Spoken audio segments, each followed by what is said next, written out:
The phone hit the floor before Ilian could catch it. 12 interpreters. 12. And every single one of them was useless. He watched from the back of the room as the third delegate, a sharp-eyed man in a tailored gray suit, repeated himself for the fourth time. Same sentence. Different language. The boardroom of Nexum Group Holdings sat frozen. $40 million in pharmaceutical licensing rights. Gone. Just sitting there on the table. Nobody moving. Nobody breathing right. The lead negotiator, a red-faced man named Prescott, turned slowly toward the row of hired linguists near the wall. Is anyone in this room, able to tell me what he's saying? Silence. Ilian Devereaux pressed himself further against the back wall. He was not supposed to be here. He was the night shift contract nurse for Nexum's executive health suite, called in 40 minutes ago because one of the attending physicians had a family emergency.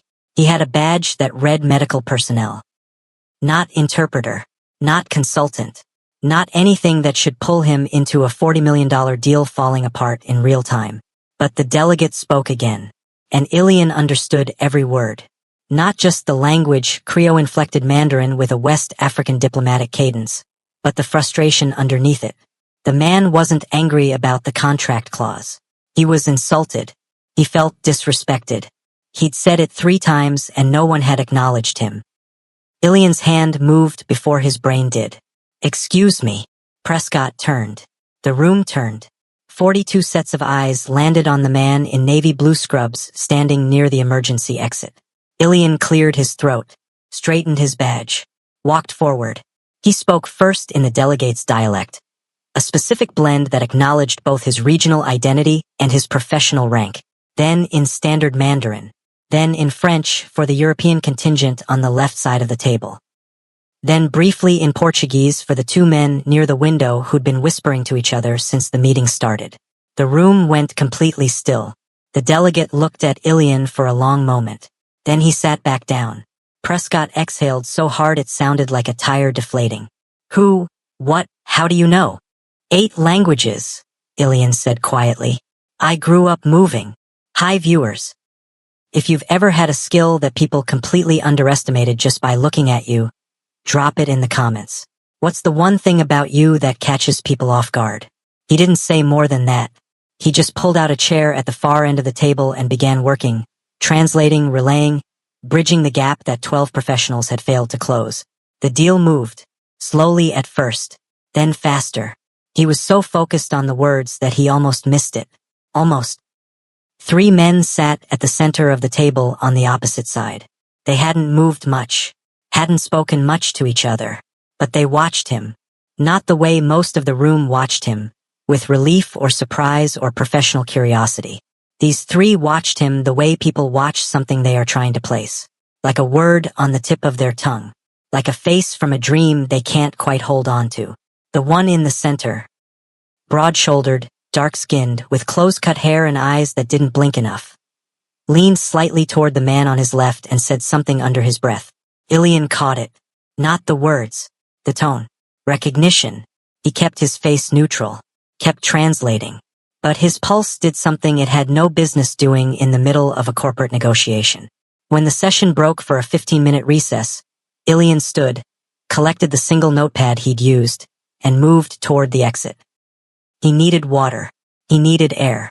He needed to be anywhere other than the same room as those 3 men and their 2 careful stares.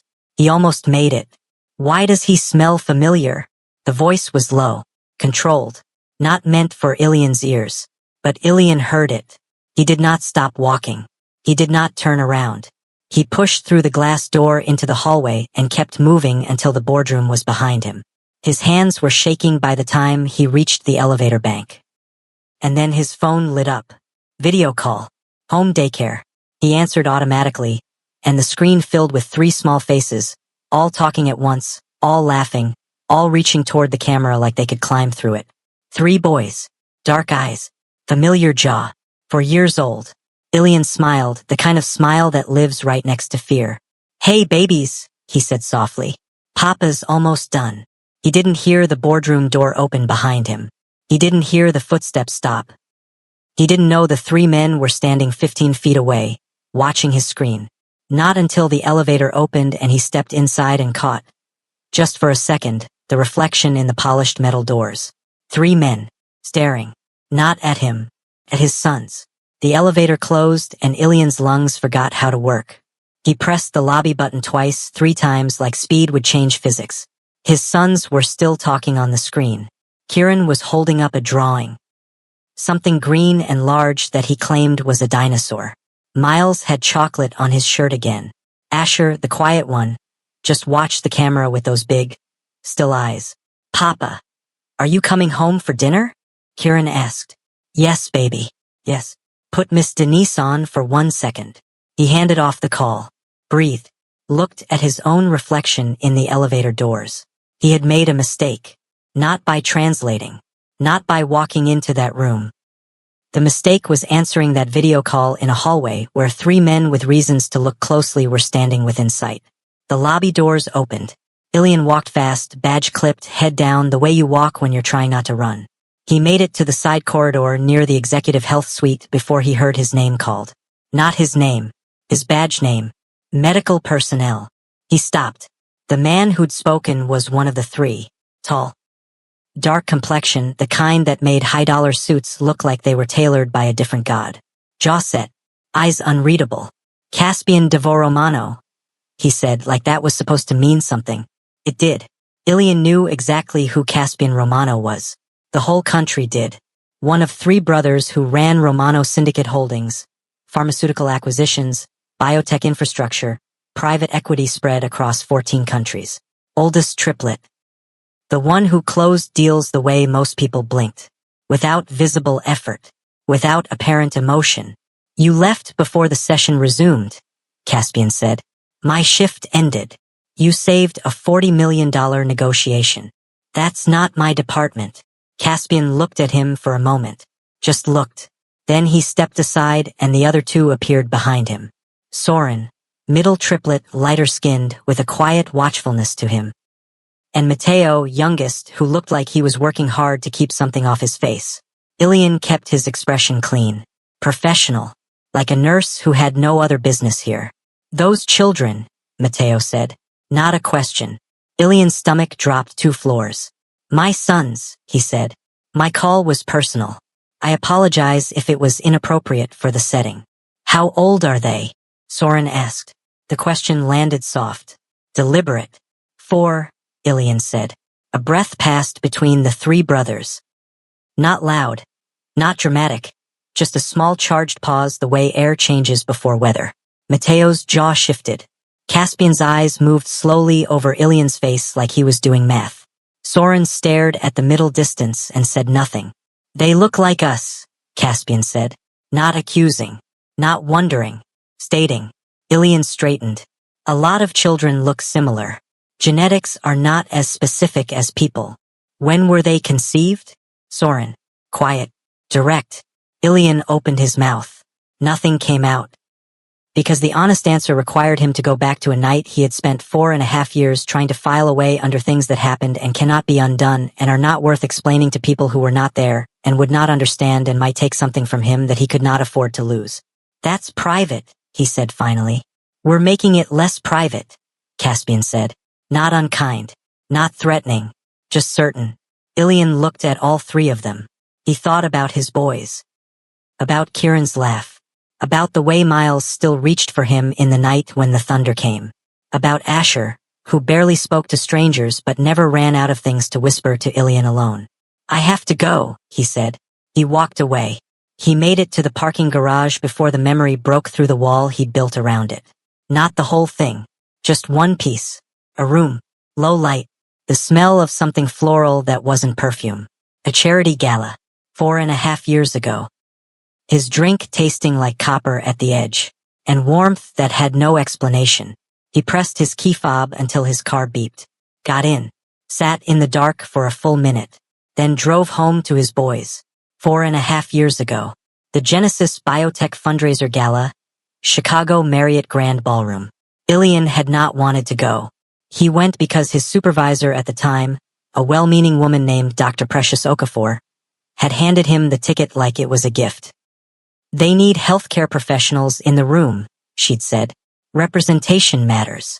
You'll be fine. He wore a rented suit, pressed his edges, smiled at people he didn't know, stood near the shrimp cocktail station for approximately 45 minutes because it was near a wall and walls were manageable. The drink was complimentary, pale gold, slightly sweet. He took one glass. Within 20 minutes he felt wrong. Not drunk wrong. Something else. A heat that started behind his sternum and expanded outward. A dulling at the edges of thought that wasn't relaxation. He'd set the glass down and tried to locate the nearest exit, but the room had become loud. Loudly lit, loudly crowded, and his body was not cooperating. The next clear thing he remembered was an elevator. Private medical suite floor. A keycard being used by someone else. Then warmth. Presence. The kind that an Omega recognizes the way a lock recognizes a key. Then nothing. He woke up alone. Sheets pulled to his chin. Bond marks. Faint, unfinished. The kind left by heat contact without deliberate claiming. Mapped along his shoulder and the base of his neck. No note. No name. No face he could hold on to. He left before the hotel staff began their rounds. He didn't report it. Who was going to believe him? He was an Omega at a biotech gala. They'd say he was there for exactly this. They'd say he'd wanted it. They'd say he should have known better. So he said nothing. 6 weeks later, a test confirmed what his body had already started to tell him. He transferred hospitals. Moved to a 2-bedroom apartment across the city. Took every extra shift. Told no one who the fathers might be. Told himself it didn't matter. Told himself he would be enough. For 4 years, that had been true. He was still telling himself that story when Caspian Romano found him in a hospital break room 3 days after the boardroom incident. Ilian walked in at 11:47 p.m. with a cold cup of coffee and found Caspian Romano sitting at the corner table with his hands folded and his suit jacket off and an expression that looked like it had taken considerable effort to make calm. "I shouldn't be here," Caspian said. "I know that." Ilian put his coffee in the microwave. Did not respond. "We were there that night," Caspian said. "The Genesis Gala." Ilian pressed start on the microwave. Still did not respond. "We were drugged too." The microwave hummed. Ilian turned around. Caspian looked at him straight. No deflection. No performance of wealth or power. "We were targeted," Caspian said. "All 3 of us. Someone at that event orchestrated the pheromone exposure. We didn't know until 8 months later, when our security team found a medical disposal record with our names on it. We were not in control of what happened." The microwave beeped. Ilian didn't move to get his coffee. "I'm not asking you to forgive anything," Caspian said. "I don't know yet what there is to forgive. I don't know what you went through. I don't know what the right word is for any of it." A pause. "But I know those boys have my family's eyes.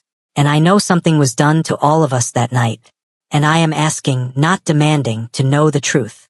Ilian looked at him for a long time. Then he sat down. Not close. Not warm. But he sat. "You need to understand," Ilian said quietly, "that knowing the truth does not give you rights. I understand that. And I decide what my sons know. And when. And how." "Understood." Another long silence. "Someone planned that night," Ilian said. "Specifically." Caspian nodded slowly. "We think it goes back to a research initiative Genesis was running at the time. Genetic compatibility trials. Unofficial ones. The word unofficial sat in the air between them like smoke. "They used us," Ilian said. Flat. Not a question. "Yes." Ilian looked down at the table. At his hands. At the faded bond marks still visible if you knew where to look. "And the people who did it," he said. "Are they still out there?" Caspian's silence was its own answer. Ilian picked up his coffee. Drank it cold. "Then we have a problem," he said. "Because my children are not a research result. And anyone who sees them that way is going to find out quickly that I am not the kind of person who disappears quietly." Caspian looked at him with something that hadn't been in his face 3 days ago. Something that looked, slowly and reluctantly, like respect. DNA testing was Soren's idea. He presented it like it was logical, clean, the obvious next step. He sat across from Ilian at a neutral location, a quiet restaurant in Lincoln Park, private booth, no staff in earshot, and laid it out the way you'd explain a business protocol. We're not demanding, Soren said. We're requesting. You have final authority over the process. Matteo sat beside him, quieter than usual, turning his water glass slowly on the table. Caspian wasn't there. He'd sent a handwritten note with the meeting request instead, which Ilian had read 3 times and then folded back into the envelope without showing anyone. I'm not afraid of the test, Ilian said. Good. But a test doesn't establish rights. We know that. Say it clearly. Soren looked at him. A positive result does not give us custody, visitation rights, legal standing, or access to your sons without your explicit consent. Not now. Not automatically. And if I decline the test entirely? Matteo looked up at that. Then we find another way to proceed, Soren said. Measured. Careful. Ilian studied him. Studied Matteo's face. The way tension lived around his eyes. The way his hand had gone still on the water glass. These weren't men performing reasonableness. They were men trying very hard to hold something back. Whatever it was, grief, urgency, something older, it cost them to sit this still. During the testing period, Matteo said quietly, We'd like to request visitation. Supervised. Your terms. Your location. Just to be present. In case. Ilian was quiet for a long moment. My sons don't know anything about this, he said. Therefore, they don't need a story they can't understand yet. Agreed, Soren said. You'd be introduced as family friends. Nothing more. Until I decide otherwise. Agreed. And you follow my lead in every interaction. Every single one. Matteo nodded before Soren finished nodding. Ilian sat back. Looked at the ceiling briefly. Looked back at them. Fine, he said. Submit the samples by Friday. He pulled on his coat and picked up his bag. You can be part of this process, he said, standing. But you don't get to take them.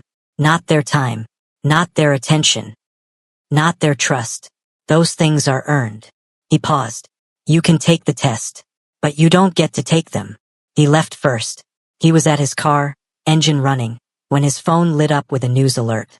Then another. Then 3 more in rapid succession. He clicked the first one. A photo. Grainy. Taken through a window or from a long lens across a street. 3 small boys in a front yard with a woman who was clearly a caregiver. Faces visible. Young.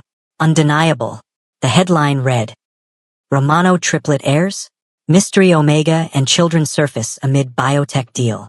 The caption below the photo read, Romano heirs? Ilian stared at the screen. His hands were very steady. His voice, when he called home, was very steady. Denise, he said when she picked up. Lock the front door. Pull the curtains. Don't let anyone in. I'm 12 minutes away. Ilian, what's? 12 minutes, he said. I'll explain when I get there. He pulled out of the parking spot before she finished the sentence. His boys were on the front page of something they'd never asked to be part of. And whoever had leaked that photo had done it fast. Too fast for it to be coincidence. Someone had known about tonight's meeting before it happened. He felt it before he saw it. That particular stillness that a street gets when something is wrong. The kind you learn to read when you've spent enough nights working emergency intake and you start noticing the way tension moves through bodies and spaces before it turns into something you can name. The car had been parked across from his house for 47 minutes. Ilian knew because he'd watched it from the upstairs window. Dark sedan. No plates he could make out. Engine running intermittently. Nobody getting in or out. Denise had taken the boys upstairs. He told her to keep them away from the windows without explaining why, and she was too good at her job to ask twice. He'd called the non-emergency police line. They said they'd send someone in 30 to 45 minutes. At the 11-minute mark, the car's lights went off. At minute 14, the back window of Ilian's living room exploded inward. He was already moving. He was already in the hallway, already between the staircase and the sound, already with his body placed the way your body places itself when the only thing that matters is getting between danger and the people you love. 2 figures came through the broken window. One through the side door that had been locked. The lock giving in a way that told him it wasn't picked, it was broken through. Ilian grabbed the nearest thing that mattered. A chair from the hallway table, and threw it hard enough to slow the first figure. Then the front door came open. not the intruders. Caspian Romano moved through the front door like he had been waiting for exactly this. No hesitation. No announcement. He hit the first figure before Ilian could track the motion fully. Soren came in 2 seconds behind him, already on the second. Matteo went past both of them toward the side door figure with an efficiency that was terrifying to watch. It was over in under 90 seconds. 3 bodies on the ground, zip-tied, none of them with IDs, none of them talking. Ilian stood in the center of his living room with glass on the floor and a chair leg in his hand and his heart somewhere around his throat. From upstairs, Kieran's voice, "Papa, I'm here, baby. Stay with Miss Denise. I'll be right up." Caspian looked at Ilian, then at the mess of the room, then at his brothers. One of the men on the floor stirred, turned his face toward the window, coughed once, then said, quietly with his cheek against the hardwood, "Genesis sends regards." The room went absolutely silent. Ilian looked at Caspian.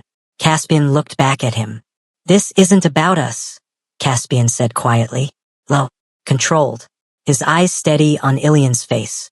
"It's about the children." Ilian thought about that for exactly 1 second. He thought about the gala, about the doctored drink, about the bond marks nobody had asked his permission to leave, about the 4 years of silence and night shifts and whispering answers to questions his sons didn't have the words for yet. He thought about a research initiative with their names in it. He thought about what the word optimized meant when a doctor used it about children who were supposed to be people and not results. "Then we need to talk," Ilian said. "All of us. Tonight." Caspian nodded. Outside, police sirens finally turned onto the block. But the thing coming toward them was older than anything the police were equipped to handle. And somewhere in a quiet office, in a building whose name Ilian didn't know yet, a phone was ringing. The phone rang at 3:14 in the morning. Ilian was awake.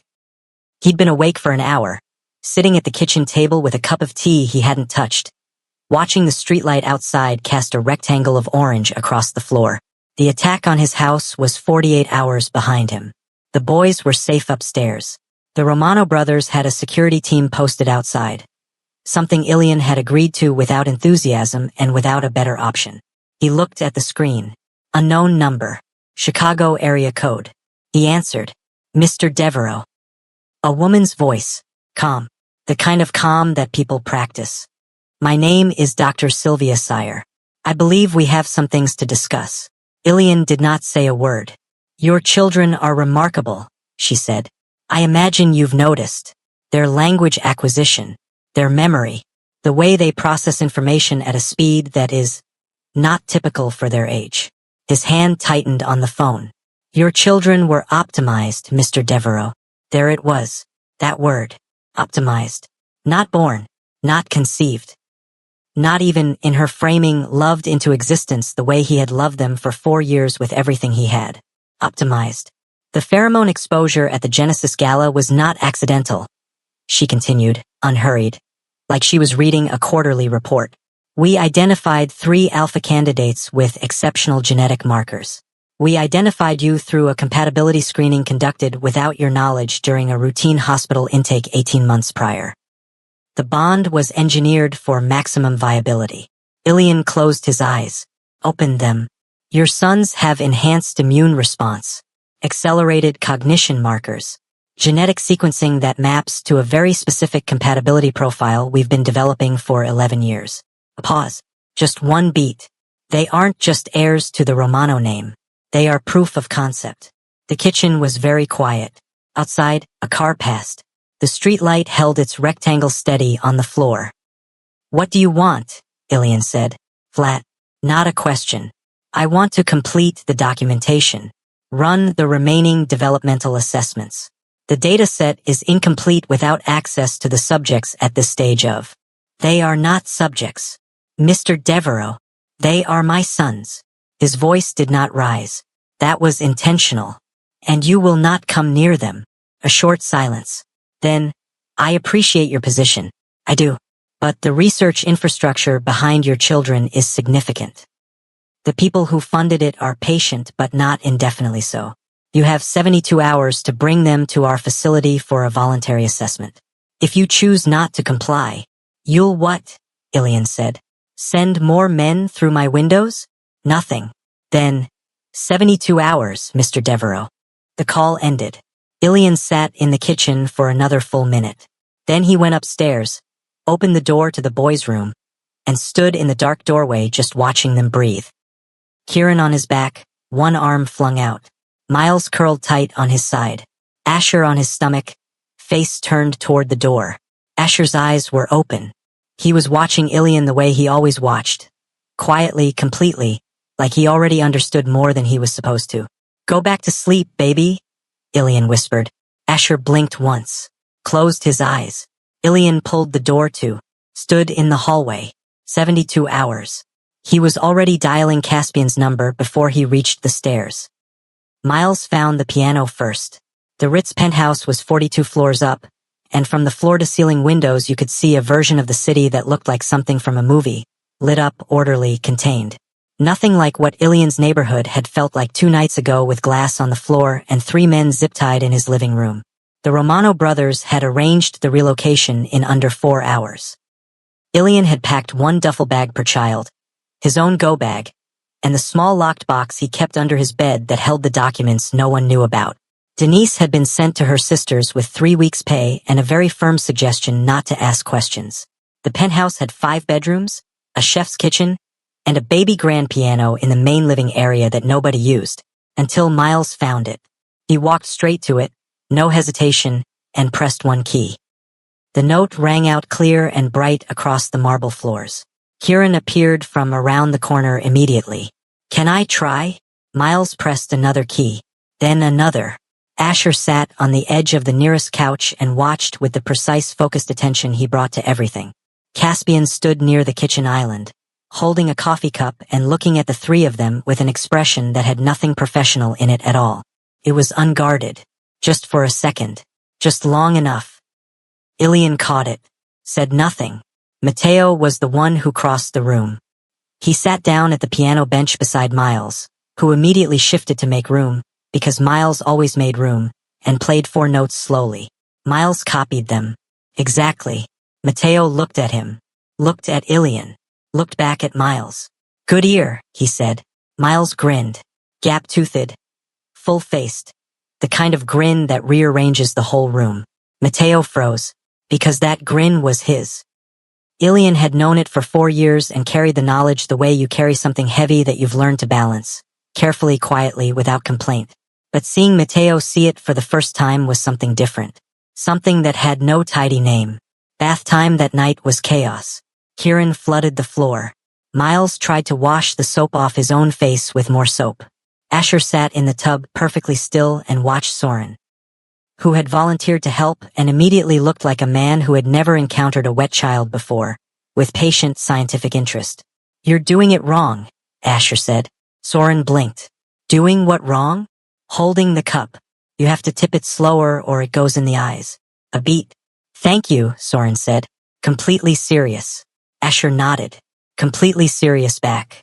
Ilian, standing in the doorway with a towel, pressed his lips together and looked at the ceiling. Later, when the boys were down and the penthouse had gone quiet, Kieran's voice came floating through the nursery door. Are they staying forever? Ilian paused in the hallway. He didn't have an answer that was both true and appropriate for a 4-year-old. He opened the door, tucked the blanket tighter, and said, Go to sleep. Kieran accepted this with the complete trust of a child who has never had reason not to trust his father. Ilian pulled the door closed. In the living room, Caspian was standing by the window. Jacket off. Tie gone. He held out a folded piece of paper without turning around. Found it in the lining of the diaper bag, he said. Ilian crossed the room, took the paper, unfolded it.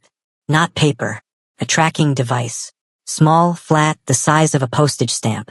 The kind that runs on a passive frequency and doesn't need charging. That bag is 8 months old, Ilian said. I know, Caspian said. They had been watched for 8 months. Not just since the boardroom. Not just since the news leak. 8 months. Which meant someone had been inside his life. Inside his routines, his grocery runs, his daycare pickups, his Saturday morning park visits. For 8 months without him knowing. His boys had been tracked before anyone knew about the boardroom, before the negotiation, before any of this. Ilian set the device on the window ledge very carefully. Then he sat down on the couch and put his face in his hands. Just for a moment. Just long enough to feel the full weight of it. Then he sat back up. Because that was the only option. Caspian had a list. He didn't show it to Ilian right away.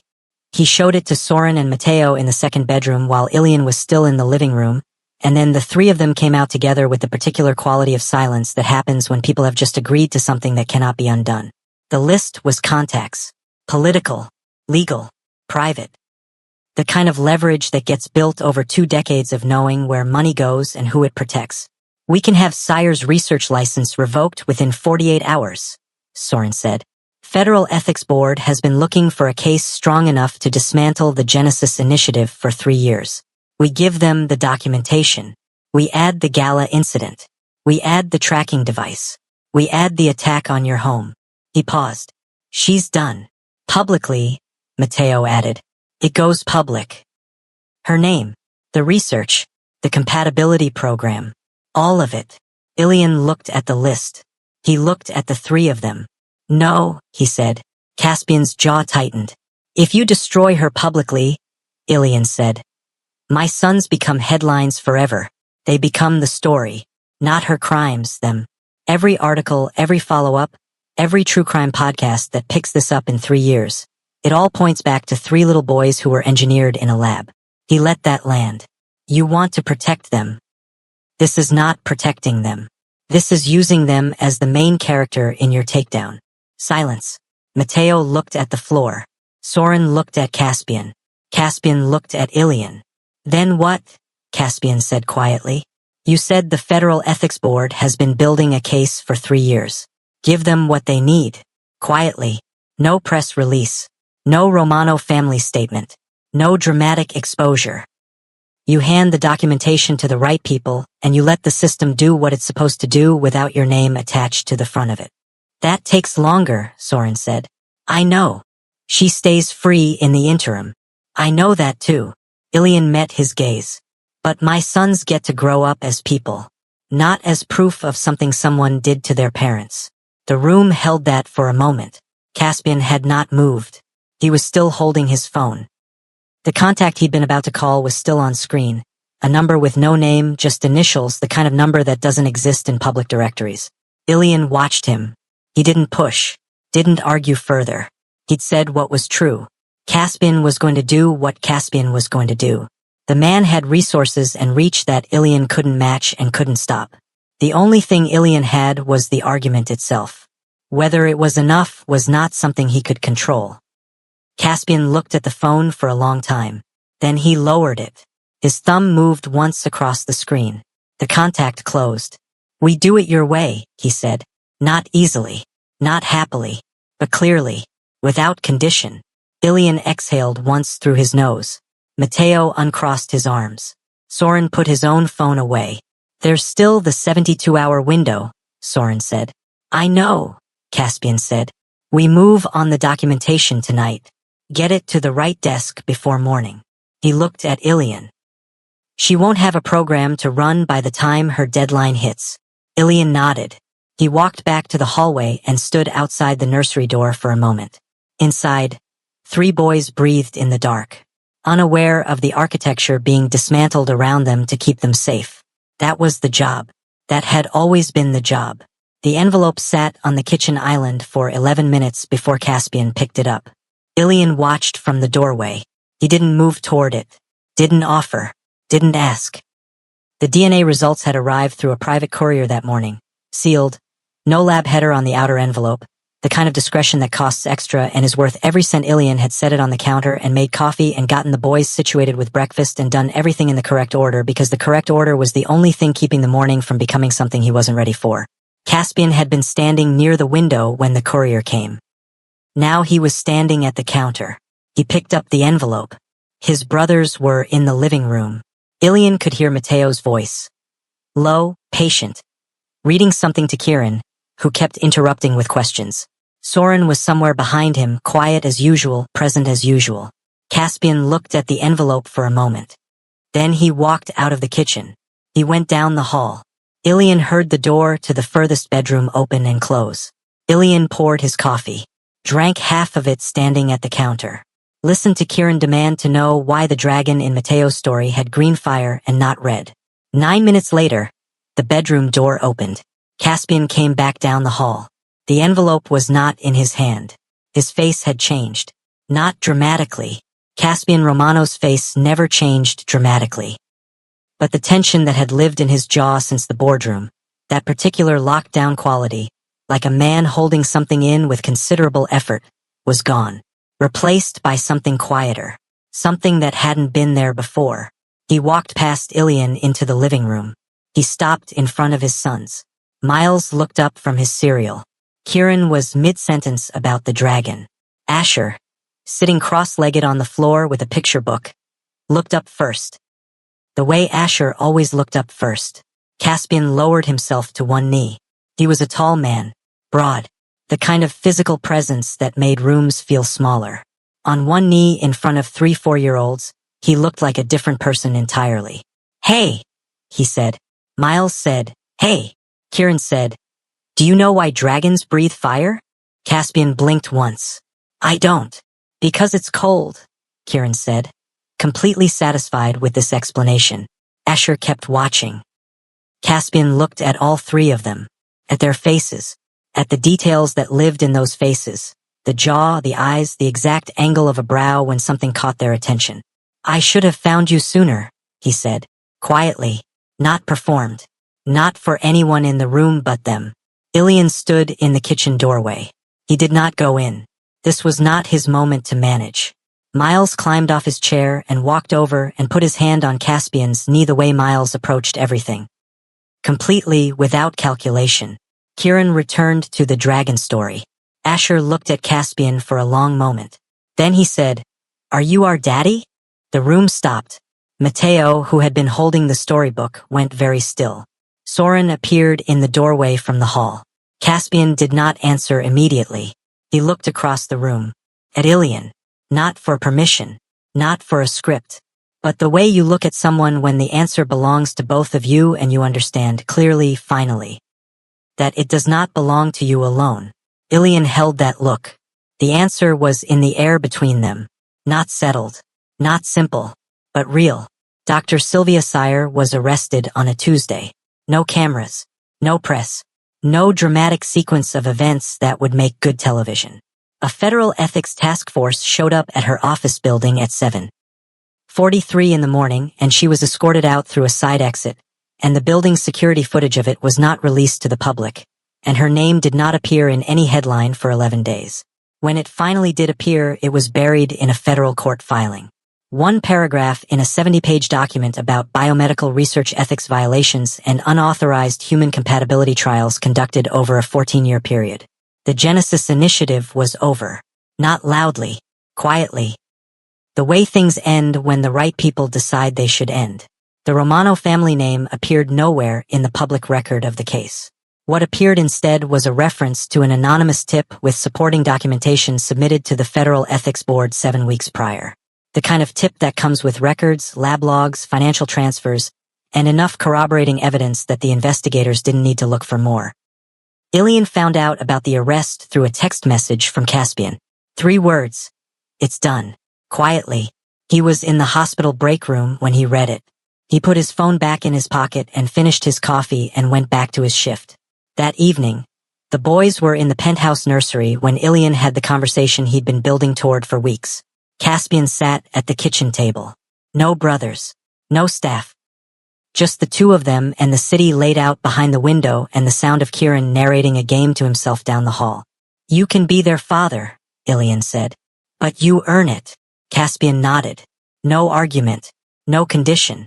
"Earning it looks like Tuesday mornings," Ilian said. "It looks like sick days and bad dreams and explaining things twice because Miles forgets the first time, and that is fine. That is just how he is. It looks like learning that Asher needs quiet after loud places and Kieran needs to know the plan in advance or he falls apart." He paused. "It does not look like money or protection or legal resources, as useful as those things are. It looks like showing up when there is nothing interesting at stake." Caspian was quiet for a moment. I understand. You think you do, Ilian said. Not harsh, just honest. You will when you've done it for 6 months. Something moved in Caspian's face. Not offense, almost appreciation.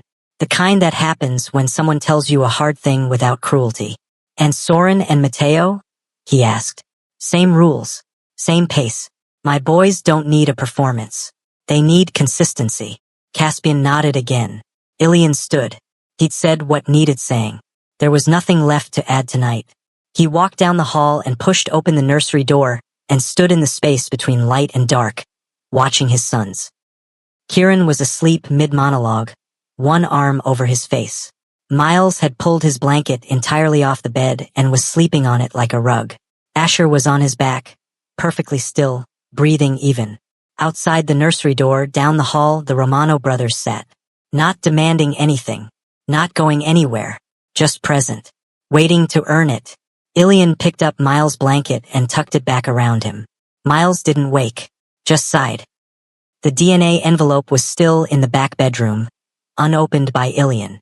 He had thought about opening it many times, had picked it up once and set it back down, had argued with himself about what the information would change and what it wouldn't. It would not change that Miles made a new friend every time he left the house. It would not change that Asher had memorized every plant on the windowsill and named them all after weather. It would not change that Kieran's laugh could fill a room from 3 floors up. It would not change who they were. So the envelope stayed where it was. Ilian pulled the nursery door to, not closed, never fully closed, because Kieran woke up scared sometimes and needed to see the hallway light, and stood in the corridor for a moment. He thought about a charity gala and a doctored drink and 4 years of silence. He thought about a boardroom and 12 failed interpreters and 8 languages spoken in 20 minutes. He thought about glass on a living room floor and a man on one knee and 3 boys who didn't know yet the full shape of the story they were standing in the middle of. Then he stopped thinking about all of it, because down the hall, Caspian said something low to Soren, and Mateo laughed. Quiet, real, the kind of laugh that doesn't perform for anyone. And the sound of it sat in the penthouse like something that had been missing for a long time and had finally found its place. Ilian walked to the kitchen, put the kettle on, stood in the warm light. Family is not proven in blood. It is proven in who stays when it's hard. The door didn't slam. It didn't make a statement. It closed softly at the end of a very long night, the way good things close, without theater. And the story kept going in the quiet after. If the story moved you, if you've ever protected something precious with nothing but your own 2 hands and your own voice, drop a comment below and let us know. Your story matters here. And if you want to be part of the next story on this channel, the kind that stays with you, the kind that makes you feel something real, subscribe now and hit that notification bell so you never miss what comes next.